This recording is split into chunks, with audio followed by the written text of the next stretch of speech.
Чу дегенде эле бир аз шаңдуу чыгарма менен баштайын. Анын эркектердин жаап жашырган бир сырын айтып коеюн. Мейли биз 80-90 жашка чыкпайлы, сулууларга суктанууга. Акыбыз бар,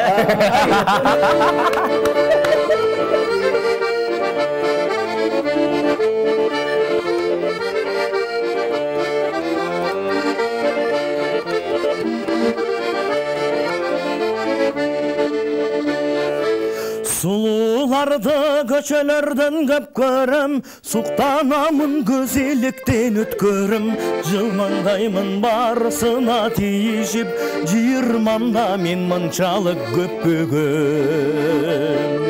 Шектенбейсин көргөн билген жакындар, шериктешим үйүмдө бар асыл жар, сууруп алам чечегейим десең да, сулууларга суктанууга якын бар. Сулууларга суктанууга, сулууларга суктанууга акын бар.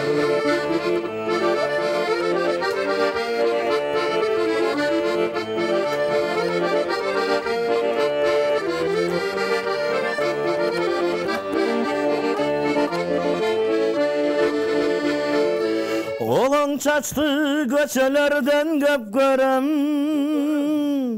толкуп ташып ошол замат өзгөрөм.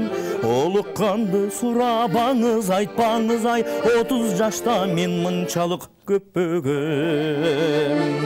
Шектенбейсин көргөн билген жакындар, шериктешим үйүмдө бар асыл жар, сууруп алам чечекейим десең да, сулууларга суктанууга якын бар. Сулууларга суктанууга, сулууларга суктанууга акын бар.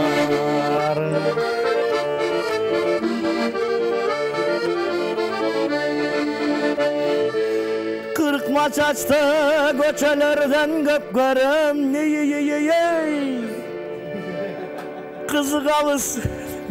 кызыгамын күйүп жаныбай өрттөнүм, кыялымда жанашамына бир басып, жаш кезимде мен мынчалык көппөгөм. Шектенбейсин көргөн билген жакындар, шериктешим үйүмдө бар ажыдар, сууруп алам чечекейим десең да, сулууларга суктанууга якын бар. Сулууларга суктанууга, сулууларга суктанууга акын бар. Шектенбейсин көргөн билген жакындар, шериктешим үйүмдө бар асыл жар, сууруп алам чечекейим десең да, сулууларга суктанууга якын бар. Сулууларга суктанууга, сулууларга суктанууга акын бар. Сулууларга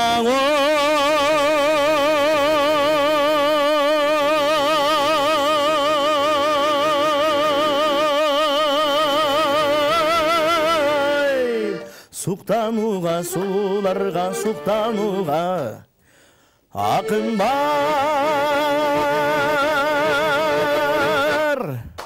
Төлөгөн, ушул мыкты музыкалык чыгарманы укканда мен аткарып жаткан аткаруучуга, ушул обонду чыгарган обончуга, сөзүн жазган акынга ушунчалык ыраазы болуп кетем да.